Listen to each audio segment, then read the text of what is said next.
Hello and welcome back to another video.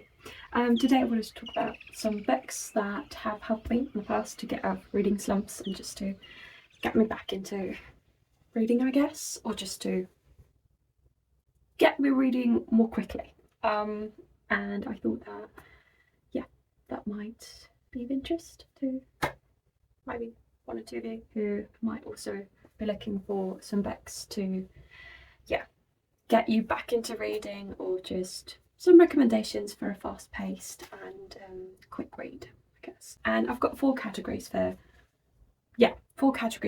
genres that I usually lean towards when I'm in this I usually lean towards like one of four genres and book types when I need something to get me out of this reading slump or whatever. And that's poetry, novellas, so just fairly short books, then witchy romances, and light-hearted or very fast-paced thrillers. And I thought I'd start with the poetry books. I've got 5 poetry recommendations that I just absolutely love. First one is Charlie Cox, and I read She Must Be Mad last year and absolutely adored it. I think this is her debut poetry. It's a poetry and prose collection, and it's a coming of age kind of. I wouldn't really say it's a story because it's more of but it's very personal and honest, and it deals with topics such as what it's like to grow up, like body image problems, mental health, love and loss, and it's structured in 4 chapters, or just generally 4 parts. It's She Must Be in Love, She Must Be Mad, She Must Be Fat, and She Must Be an Adult. And I devoured it, I think, in one sitting. It's great, and I think the poetry collections are just a really good way to get you back into reading, because you don't necessarily have to. You could also stop and you can get back into it really easily, because they're just they're poems, so you can just stop after one and then start with the next end. It's not like you're taken out of, obviously you're taken out of the moment, but it's much easier to get back into it because you don't really have to remember everything that happened in the last poems or stories. So yeah, that's why I really like poetry for these situations, and it's just great. Some trigger warnings for that. For this one, she talks about mental health problems, obviously, and eating disorders, and but it's just a really empowering book, and I absolutely loved it. I marked 1 page. It's a very short poem, but I absolutely love it. It's called What's Up, and in these times of double ticks, last seen minutes, and ghosting pricks, just text your girls and save your breath. So that's one of the poems, and it's just really nice. I would highly recommend this. Then the next poetry collection is also by a female poet. It's Rupi Kaur. You might have heard of her. She's quite famous, and it's Milk and Honey. I also absolutely adored this one. So this is more about, I guess in a way it's also about love and loss and relationships, but it's a bit darker, I'd say. So she talks more about violence in relationships and abusive relationships, but it is truly touching and so empowering. Would highly recommend this. So it's about finding sweetness in better or darker experiences, and it's just, I loved it so much. And also there's lots of images in here, which I just absolutely love. Just looks so pretty. There's one here, one example poem. I do not want to have you to fill the empty parts of me. I want to be full on my own. I want to be so complete I could light a whole city, and then I want to have you, because the two of us combined could set it on fire. And so I just love the power in her poems, and just feminism, and just the empowering yeah, powering voice to her poems. It's just I love it so much, and I just absolutely love the images. It's so cute. Yeah, that's Ruby Carol. Then the next poetry collection is by Jack Ray, and it's called Midnight in Suicides. This is actually the sequel to Ice Cream and Suicide. It's the first volume, and this is volume 2. But I could only find this one, so I read it. And this is just it's a really, really touching poetry collection about dealing with loss and breakups and just reflecting on past relationships, and I absolutely adored it. I read it a while ago and just loved it so much. I mean, I earmarked so many of the pages, but yeah, it's just a great poetry collection, and would highly recommend to anyone who, I don't know, anyone who's feeling a bit sad, missing someone, or just generally wanting to read about love and lost love. Yeah, so would highly recommend if you want to read something about like how to deal with, it's not like a self-help thing, but just read about like breakups and reflection on past relationships. Would highly recommend. Then I've got one more, which is, this might be my favourite out of the 4 of them, but I don't know, I don't think I can name a favourite, but I just absolutely love it. It is The Boy, the Mole, the Fox and the Horse by Charlie Mackesy. It is the most adorable. It's I don't know if you'd call it a poetry book. It's more like a, let me just show you. It's like just very I don't know. It reflects on, well, it tells the story of the boy and his 3 friends, the mole, the fox and the horse, and their life lessons and travels together, and it's just so sweet. I think I'd still categorize it as in the poetry genre, even though it isn't, because of the way you can read it and the feeling when you read it. I think is similar to when you read poetry. Yeah, and it's just very sweet and comforting, heartwarming. Like just one of these, like, life is difficult but you are loved. And this is the image. It's just, I love it so much. So this is the poetry category, and my second type of books that I lean towards when I need something a bit quicker to get me out of a reading slump is novellas, and I've got 4 novellas to talk about. So firstly I've got a Japanese book called She and Her Cat.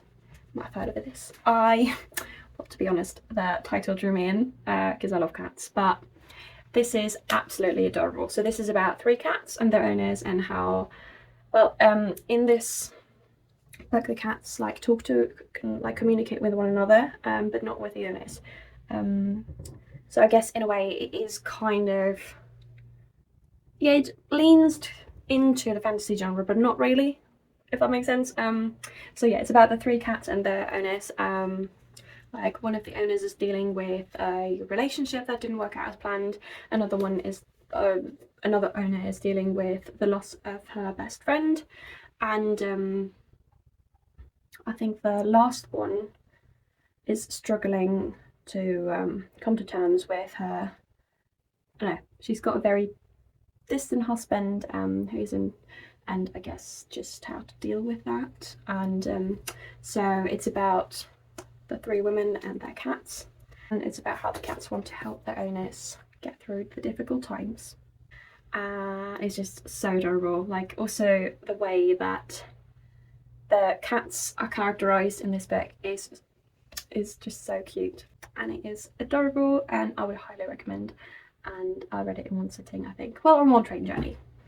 Like, I read half the book on the train to London and the other one half on the train journey back. But yes, it is highly recommendable. Yeah. The next novella, or like short book, that I would recommend is also one that's got a cat in the title. I think I've mentioned it before on my channel. It's The Cat Who Saved Bex, which is also so adorable. So this is a magical realism book, and it's about a boy who has recently lost his granddad, and the granddad owned a bookshop, a secondhand bookshop. And so the protagonist, Rentaro, is just alone in the bookshop and like dealing with grief and loneliness. And then one day a cat walks into the shop or just appears and talks to him, because the cat can talk. The cat's name is Tiger, as far as I know. And it takes Rentaro on 3 adventures. And in all of these adventures, Rentaro has to help Tiger save books from someone who wants to either keep them hidden or destroy them. And it's a really lovely story. I absolutely loved it, and also read it quite quickly. And it's just, even though it's just over 200 pages, so it's not like the shortest book, but the font's quite big, and it's a really fast-paced book, and you can easily read this in one sitting if you want to. So I would also highly recommend this one for when you need a quick book to get you out of a reading slump. So both of these books are by Japanese authors, and the third one that I would recommend is also by a Japanese author. I feel like a lot of Japanese books are a little shorter, so maybe that's why. And also, I guess the writing style's it's quite distinct, I would say. I really enjoy reading that type of writing style, and especially when I need something fast-paced. But yeah, so the third Japanese book that I would recommend, is also a novella, is Before the Coffee Gets Cold. I haven't read the sequels yet, but I want to. I'm not quite sure if the third one's out yet or if it's coming out later this year. Anyway, so Before the Coffee Gets Cold is about a little coffee shop in the outskirts of, is it Tokyo again? Oh yeah, small back alley in Tokyo. And in this cafe, like visitors and like who visit the cafe can go back in time if they sit in one specific chair in the cafe, and they can go back in time to a certain moment, but they cannot leave the cafe, so they have to stay in their chair, and they can revisit a moment in their life. They can't change anything, but they can revisit it and talk to a loved one, a friend, family member, or a love interest. And it is really fascinating, and just great to see. Like, I guess it experiments a little with what moments people would like to revisit if they have the chance to. And oh yeah, and it's called Before the Coffee Gets Cold because when you go back in time in that one specific chair in the coffee shop, they have to go back before the coffee gets cold. It is adorable. I love it. So it's 4 stories, yeah. So because it is structured in 4 parts and about 4 different stories, it's the lovers, husband and wife, the sisters, and mother and child.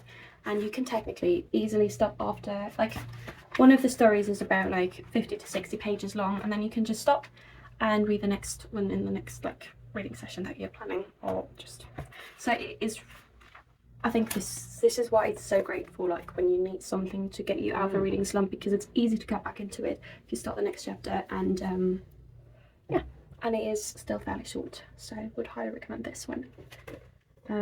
Yeah, then the last novella that I would recommend is by an Irish author, or talked about it before on this channel. It's Claire Keegan's Small Things Like These, and it is absolutely beautiful, even though it's set I think it's set during Christmas time. It's about a coal and timber merchant in a small town in Ireland during Christmas time in the 1980s. And it is just an adorable book, and character portrayal of this one man. What's his name again? His name is Bill Furlong, and just about like his daily experiences and the way, what he experiences in his daily life and at work. And then one day he sees something that he can't quite get out of his head, and then he wants to, or something that that shocks him, and he wants to make it better. And he's just an adorable person. He's such a good man, and he's got family and 5 children, and the way he like his thoughts are presented in this book, with like his reflections on social injustice and inequality and poverty and everything, is just heartwarming, and I would highly recommend. Yeah, so then the next category that I lean towards when I need something a bit more light-hearted, I usually go for witchy romances, because they're just easy to read and you can read them quite quickly. You don't have to like pay attention to every word, but I just love it.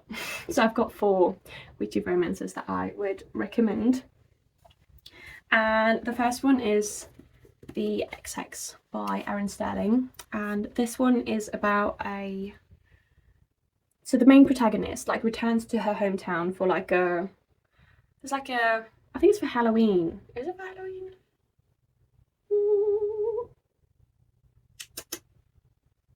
Oh yeah, it's for like an event. They have to like cast a spell. Like someone has to cast a spell. It's a reoccurring event that they have to recast the spells. The spell that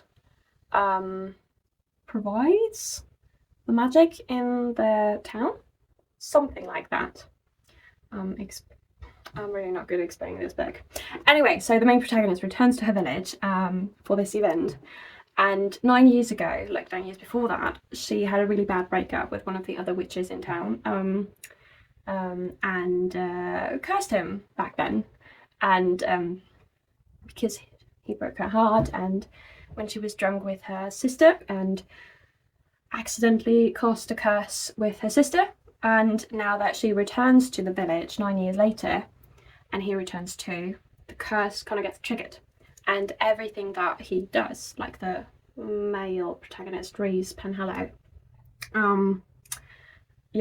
leads to calamity, and they kind of have to, this is why they have to work together to break the curse and save the magic in the village, because the curse is ultimately endangering the magic in the whole village.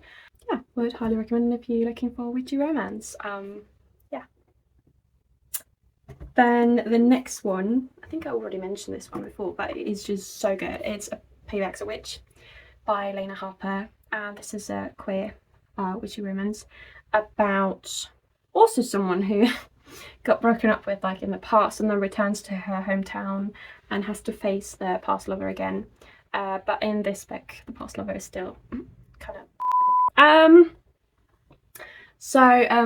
anyway, so it's like an annual, no, every 20 years there is a tournament or something like that, and the children, like the eldest child of each family, has to participate in this tournament. And so the main protagonist, her name's Emmy, kind of like works together with one of the other families and their heir, Talia, to get revenge because they both had a thing going on with this guy, his name's Gareth Blackmore, in the past, and so they want to get their revenge together and fall in love with each other in the process.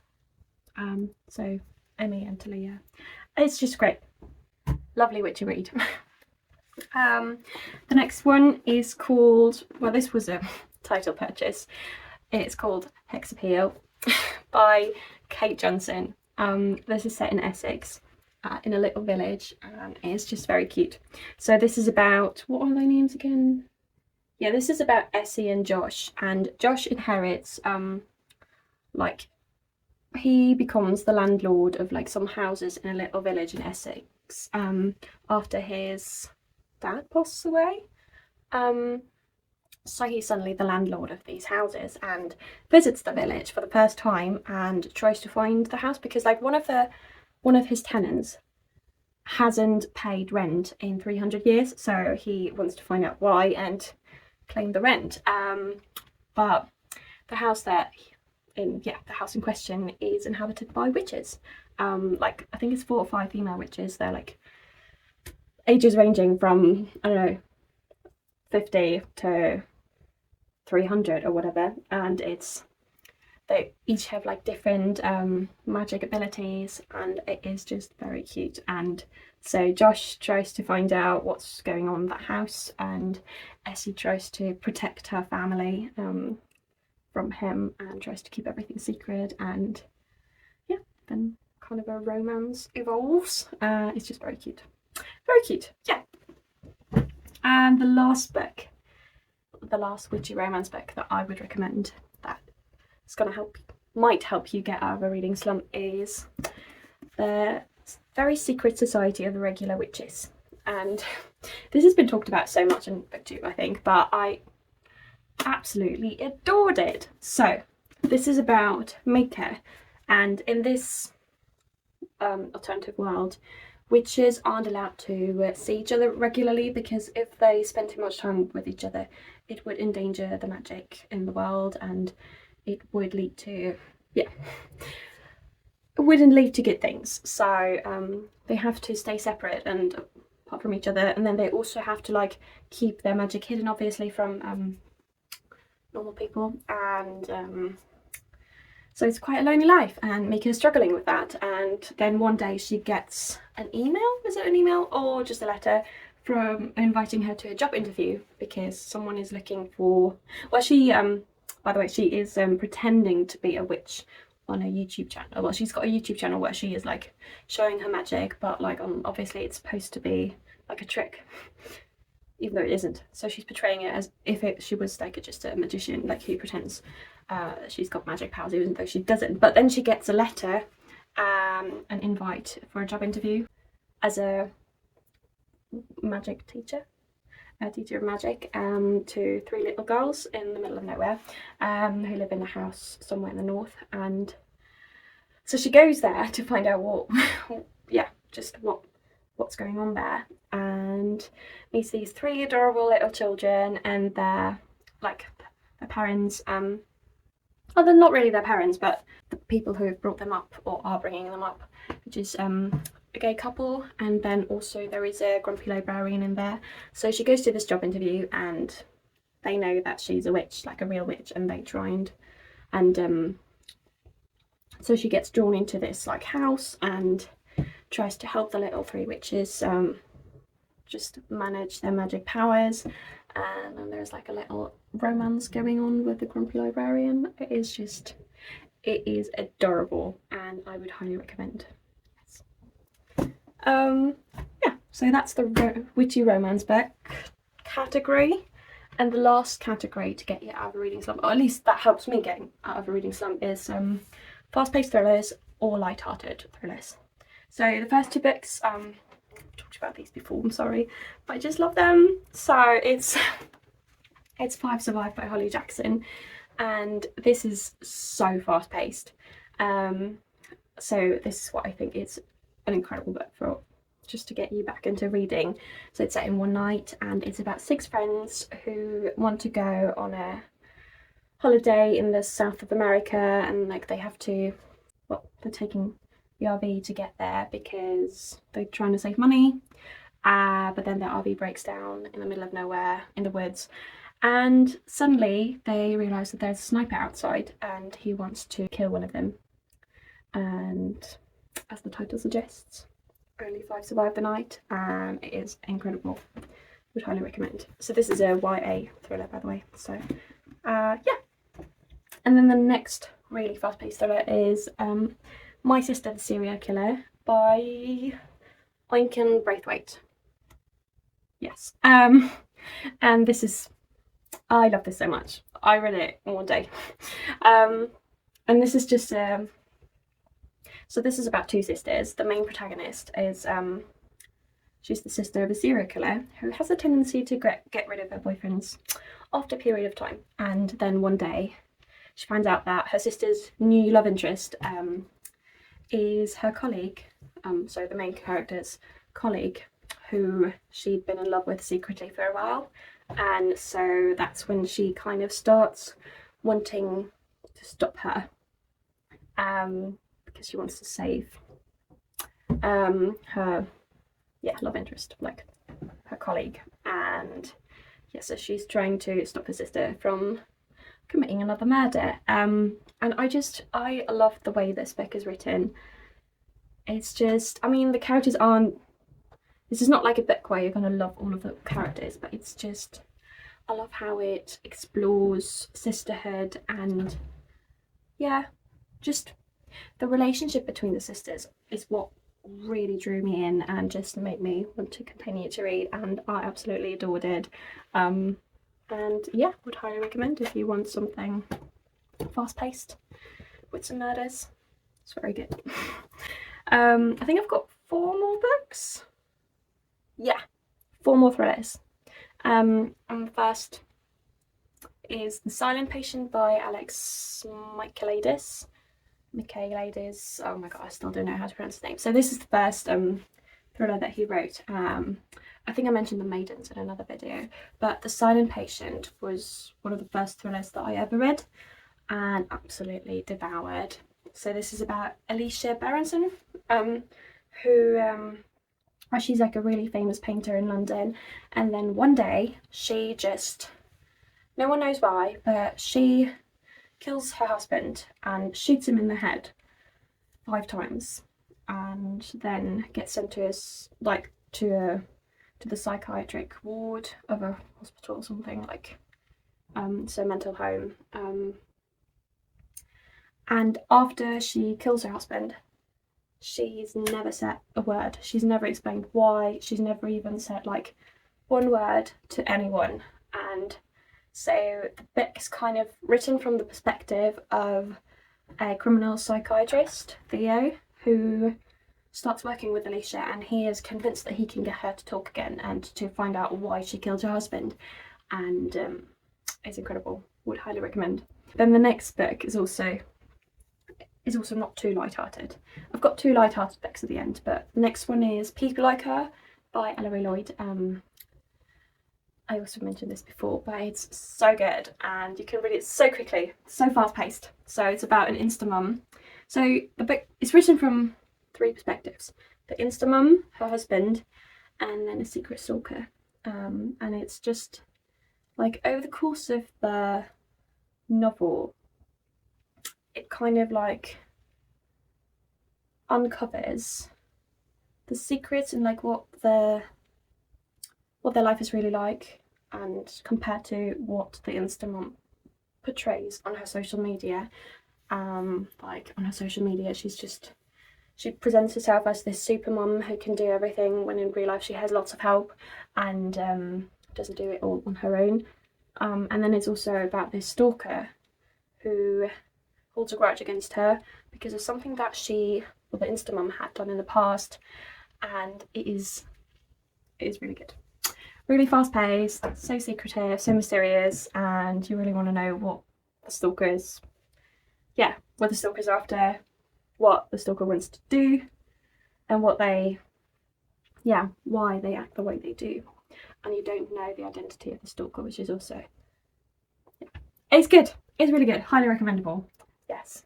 Then there's 2 more books, and the first one is The Thursday Murder Club by Richard Osman, which obviously it's a series, but all of them are great. And it's so light-hearted and such a fun like whodunit book. So nice. So it's about 4 elderly people who like live in a retirement home on the countryside. And one day a murder happens on their doorstep, and the 4 main protagonists, like one is an ex-nurse, then there's an ex-secret agent, an ex-psychiatrist, and an ex-boxer. So that's the 4 friends. And before the murder happens, they've already met every Thursday to try and solve unsolved murder mysteries from the past. And then when the murder happens, they obviously are intrigued and want to help the police find out who the murderer is, and it is adorable. It is so good, so funny. It's got lots of POVs, like also the police officers are adorable. The characters are so round, well written, and it's so easy to read, and just, it's such a fun read. Yeah, it is great. Would highly recommend. I already made my grandma read it. I just gave it as a present to my sister, and hope she likes it. Maybe you might like it too. It's just it's great. Yeah, very good book. And then the last light-hearted murder mystery that I would recommend is The Chocolate Chip Cookie Murder by, what's her name again? Joanne Fluke. I don't know why I looked out the window. Joanne Fluke. Yeah, and like the Thursday Murder Club, it's also a really light-hearted murder mystery, and it's funny, light-hearted, and there's a bit of romance in there, it's just great. So it's about Hannah Svensson, who's a baker in a little village in America. Don't know which state, somewhere in America. And yeah, so she's got a little bakery, really cute, and she's really into baking different types of cookies. And then one day she finds her delivery man murdered in front of her bakery and in his van, with her chocolate chip cookie crumbs crumbled all over him. And in order to save her reputation and her cookies reputation, she tries to solve the murder and find a killer to help save her bakery from ruin. And it's so fun. It's just a fun read. It might not be the most excellent work of art, but it's really entertaining and I would highly recommend. So it's also a series like Thursday Murder Club, and I read the second one. I still need to read the other ones, and I really want to continue because if you need something light-hearted, that's something that's still quite, not mysterious is maybe the wrong word, but like something fast-paced, light-hearted, that's got like murder, romance, everything, that's the book for you. Yeah, and these are all of the books that I would recommend to anyone who is in need of something to get out of a reading slump. So we've got some poetry, some witchy romance, some novellas, and some thrillers. And these are all of the books. And oh my god, falling. Yeah, thanks very much for watching. I hope you might have found one or two books that you might want to put on your reading list for times when you might feel like something a bit more fast-paced, a bit easier to read, or something light-hearted. And thank you very much for watching. I hope you have a lovely day, and I'll see you again next week. Bye.